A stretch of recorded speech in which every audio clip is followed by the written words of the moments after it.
하나님의 말씀은 마가복음 14장 1절에서 11절의 말씀입니다. 복음서에서 자주 쓰이는 액자 구조로 되어 있는 말씀을 읽었습니다. 먼저 액자에 해당하는, 틀에 해당하는 얘기가 앞뒤로 있어요. 자, 6월절 이틀 전, 이제 십자가에 달려 죽으실 날이 이틀 남았습니다. 성전에서 있었던 논쟁, 우리 앞서 논쟁 쭉 봤었죠. 그런 논쟁들에서 체면을, 자존심을 구긴 이 대제사장과 서기관들, 예수님을 어떻게 죽일까 방법을 놓고 궁리를 합니다. 6월절 민심이 변수다, 그런 거예요. 지금 민심을 등에 업으면 예수님을 죽이는 데까지 로마 당국을 압박할 수 있지만, 그런데 반대로 자칫 민심을 얻지 못하면 오히려 그래가지고 밀란이 나거나 소요가 생기면 로마로부터 엄청난 압박을 받을 거예요. 결국은 야, 이거 너무 불안하다, 확신할 수가 없다, 민심을 얻을까에 대한 자신감이 부족했던 거죠. 그래서 잠시 이 일을 미뤄두기로 합니다. 만약에 실행하려고 했으면 6월절 축제, 이어지는 무교절, 이 명절에 참여하기 위하여, 특별히 6월절 식사에 참여하기 위하여서 그 전에 일을 끝내야 되는데 시간도 너무 많지 않고, 그래서 나중에 하겠다, 그렇게 미뤄두기로 합니다. 자, 이게 앞부분 말씀인데 뒷부분 10절 11절은 어떻습니까? 그렇게 예수를 죽이는 거 잠깐 유보된 그것이 실행이 되는 거잖아요. 제자 중에 유다가 대제사장 측과 접촉하며 호응합니다. 유다는 돈을 받고 대제사장 일당은 예수를 받고 이렇게 서로 주고받는 거죠. 그렇게 합의를 하죠. 그 사이에 뭐가 들어있어요? 예수님의 죽음을 준비하는 향유를 부은 그 사건이 딱 들어가 있는 것입니다. 마치 죽음을 모의하는 자들이 액자의 틀이고, 그 죽음을 받아들이고 준비하는 예수님과 여인의 향유 사건이 액자 안에 들어있는 그림과 같은 그런 지금 구조를 가지고 있어요, 오늘 말씀이. 자, 이 말씀 조금 더 가까이 가서 쳐다보죠. 첫 번째로, 주님보다 앞서지 말고 주님 뒤를 따르라. 앞서지 말고 뒤에 가라. 제자의 길, 제자의 정신, 제자의 삶, 이거 다 한꺼번에 묶어서 제자도라고 얘기하죠. 이 제자도는 예수님이 제자들을 부르실 때 이미 제시되었습니다. 이렇게 사는 것이 제자야, 이런 사람이 제자야. 자, 제자를 부르시는 예수님의 말씀이 무엇입니까? 나를 따르라. 이 짧은 한마디에 분명하게 나와 있어요. 사실은 예수님도 나중에 자기를 부인하고 자기 십자가를 지고 나를 쫓을 것이다, 나를 따르라 말씀하셨죠. 참된 제자도는 따름입니다. 따름. 제자는 예수님을 따르는 자잖아요. 자, 예수님은 자기가 누구신지 여러 말씀으로 나타내셨어요. 생명의 떡이다, 세상의 빛이다, 선한 복자다, 양의 문이다, 참 포도나무다, 부활이요 생명이다. 그런데 그 말씀들 중에 뭐가 있어요? 길이다, 내가 곧 길이다, 내가 곧 진리다, 내가 곧 생명이다. 진리가 2개 있어요? 하나밖에 없는 거죠. 생명이 몇 개 있어요? 하나예요. 길이요? 하나입니다. 어떤 길입니까? 아버지께로 가는 길, 그 길이 하나밖에 없다는 거예요. 왜 길이라고 말씀하셨어요? 사람들이 다 길을 잃었잖아요. 어디로 가야 될지 모르잖아요. 그래서 예수님이 길을 내신 것이 바로 십자가 아닙니까? 아버지께로 가는 그 길을 잃은 인생, 마땅히 예수님께서 내신 십자가의 그 길, 아버지께로 가는 유일한 길, 예수 그리스도의 길을 걸어가야 한다 하는 거죠. 그래서 나를 따르라 말씀하셨던 것입니다. 갈릴리에서 제자들이 그래서 예수님을 따랐어요. 나를 따르도록, 예수님을 따르도록 부름받고, 그렇게 예수님과 함께 쭉 다니다가 지금 어디로 왔어요? 예루살렘까지 걸어왔어요. 예루살렘까지. 자, 겉으로 볼 때는 이 제자들과 예수님이 걸어온 이 길이 같은 길입니다. 분명 갈릴리에서 예루살렘까지 같이 걸어왔어요. 같이 걸어왔어요. 그런데 왜 지금 유다가 대제사장 일당을 찾아가서 예수님을 돈을 받고 팔 그런 모의를 합니까? 예루살렘에 와가지고 십자가 앞에 예수님은 지금 십자가의 그 길을 마지막까지 가려고 그러시잖아요. 이 십자가를 앞둔 결정적인 순간에 유다가 가는 길하고 예수님이 가시는 길이 다른 게 보이잖아요. 달라요. 유다는 예수님을 따르는 자가 아니었던 것입니다. 자기 길 따라서 지금 여기까지 온 거예요. 따르는 것이 아니라 오히려 예수님 앞에 가고 있었어요. 그리고 예수님 보고 왜 이 길로 안 오냐고 계속해서 지금 불만을 사실은 토로했던 것입니다.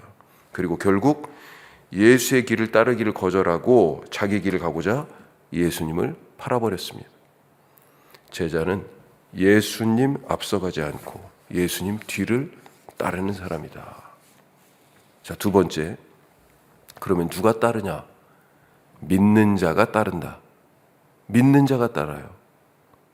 오늘 말씀에서 누가 진짜 예수님의 제자인가 보여주지 않습니까? 지금 12명의 제자들 모두 다 남성입니다. 유대인 남성들.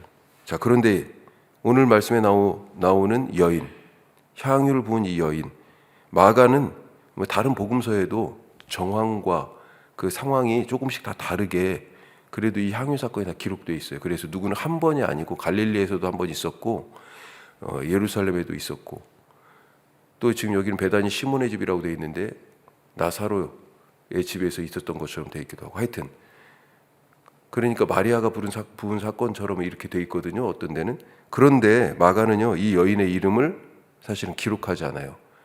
그래서 한 번이 아니고 두 번 있었다 혹은 세 번 있었다 이 사건이 비슷하게 이렇게까지도 얘기하는데 하여튼 마가만 놓고 봤을 때는요 이 여인의 이름이 안 나와요. 이름도 없는 이 여성 제자. 다른 남성 제자들은 지난 3년간 항상 예수님 곁에 있었습니다. 함께 살았고요. 천국 말씀 듣고 병 고침을 받고 귀신이 쫓겨나가는 것을 눈으로 다 보고 또 자기들도 그런 권능을 받아서 마을마다 가서 행하기도 하고 그랬어요. 때로는 칭찬도 들었고 때로는 꾸중과 책망도 받았습니다. 천국 비유의 말씀 같은 경우는 모두가 있는 자리에서 다 얘기해 주셨지만 따로 불러가지고 무슨 뜻인지 풀어주는 그런 은혜도 맛봤어요. 자, 그런데 이렇게 듣고 보고 배우고 해보고 그랬는데 이들은 지금 예수님을 얼마나 믿고 있을까? 몇 점 정도 줄 수 있다고 생각하십니까? 예수님은 분명 죽음에 대하여서 3번이나 말씀하셨어요. 예루살렘에 가서 대제사장 일당에게 붙잡히고 고난받고 그리고 죽은 지 3일 만에 다시 살아나리라. 3번이나 말씀하셨어요. 말씀대로 되면 이제 곧 붙잡혀 죽임을 당할 것입니다. 자, 3번 말씀하셨다. 이건 뭐예요? 반드시 된다. 반드시 뜻이에요. 반드시. 그런데 제자들은요 믿지 않았습니다. 믿지 않았어요. 하지만 이름도 없는 이 여성 제자는 예수님의 말씀을 믿었습니다. 그래서 죽은 자에게 행하는, 죽은 시신에게 행하는 장례의 예법을 따라서 그 시신에게 향유로 시신을 사후 처리하듯이 미리 살아계신 예수님께 향유를 준비해서 마치 죽은 자에게 하듯이 향유를 부은 것입니다. 이 여인은 예수님의 말씀을 믿었던 거예요. 믿었던 거예요. 누가 제자입니까? 누가 예수님을 따를 수 있습니까? 믿는 자가 제자고 믿는 자가 따르는 자입니다. 자, 3번째로 힘을 다하자. 무엇에요? 선한 일에. 아무 데나 힘쓰면 안 되죠. 힘 조절 잘해야 되고 선한 일에 힘을 쓰자. 자, 여인이 향유를 붓는 것을 보고 남성 제자들이요 화를 냅니다. 여인을 향해서는 쓸데없이 귀한 것을 허비하고 낭비했다, 그렇게 책망하고요. 예수님이 지금 이걸 가만히 보고 계시는 거잖아요. 그리고 누구한테 하는 게 아니고 예수님 당신한테 지금 이 향유를 붓는 거죠. 가만히 이 모든 일을 두고 보는 예수님에 대한 불만도 한꺼번에 지금 쏟아놓고 있는 것입니다.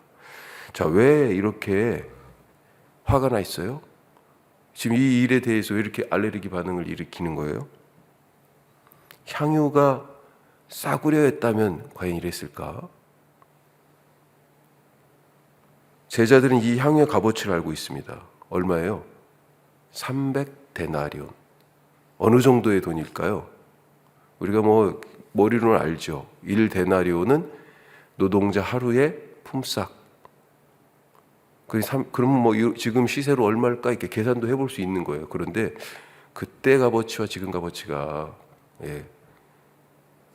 이렇게 생각해 보면 어떨까 싶습니다. 오병이어 사건 때 저녁이 되어서 이제 이 사람들이 밥때가 지나갔는데 계속 예수님 앞에 앉아서 말씀 듣고 있는 이 사람들, 제자들이 마을로 보내자고 그러죠. 그랬더니 예수님이요, 너희가 먹을 것을 주라 그랬습니다. 그랬더니 벌써 머리가 팍팍 돌아가요. 계산기를 막 이 제자들이 막 두들겨 봅니다. 얼마 나왔어요? 200데나리온이나 되는 걸로 그 정도는 있어야 될 것 같은데요. 그랬어요. 얼마의 사람을 먹이기 위해서? 남성만 5,000명. 하여튼 제일 보수적으로 잡아도 5,000명은 먹이는 것이 지금 200데나리온이잖아요. 그런데 그 어마어마한 사람을 먹일 것보다 훨씬 더 많은, 1.5배는 더 많은 300데나리온의 값어치를 하는 게 지금 이 향유예요. 엄청 비싼 거죠. 어쩌면 이 여인은 자기 재산 전부를 여기에 쏟아부었을 겁니다. 이 향유를 사기 위하여 자기 인생 전부를 여기에 넣었어요. 예수님이 이 여인에 대해서 뭐라고 하십니까? 8절 말씀 우리 같이 한번 읽어보죠. 8절, 그는 힘을 다하여 내 몸에 향유를 부어 내 장례를 준비하였느니라. 뭐라고요? 힘을 다하여. 장례를 준비하듯이 지금 부었어요. 그 믿음의 일 어떻게 했어요? 힘을 다하여. 이 여인은 지금 힘을 다해 예수님을 믿고 따르는 중이고요. 가룟 유다는 어떻습니까? 힘을 다하여 예수님을 배신하고 팔아버린 거예요. 선한 일에 힘을 내는 하루 되시길 바랍니다. 그렇게 힘써서 주님을 따르고 그 믿음의 능력을 오늘 우리의 삶에서 맛보는 복된 날이 되시기를 주님의 이름으로 축복합니다. 기도하겠습니다. 세 가지 말씀 나눴어요. 주님보다 앞서지 말고 따라가자. 제자도의 핵심은 따름이다. 주님을 닮는 거다. 자, 두 번째, 누가 주님을 닮아요? 누가 주님을 따릅니까? 믿는 자가. 여인과 12명의 이 남성 제자들 다 도망갔잖아요. 제주도 베드로 부인했고 유다는 팔아버렸고 다른 제자들은 그냥 벌거벗은 줄도 모르고 그냥 그렇게 냅다 다 도망갔어요. 믿는 자가 주님을 따를 수 있습니다. 이 여인은 믿었어요. 예수님의 죽음에 대하여. 세 번째, 힘을 다했습니다. 힘을 다해. 나는 오늘 무엇에 힘쓰며 살아가고 있습니까? 어제 무슨 일에 그렇게 힘을 썼습니까? 시간을 썼습니까?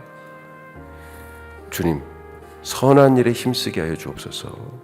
기도하시고, 우리 9개의 사랑방이 있습니다.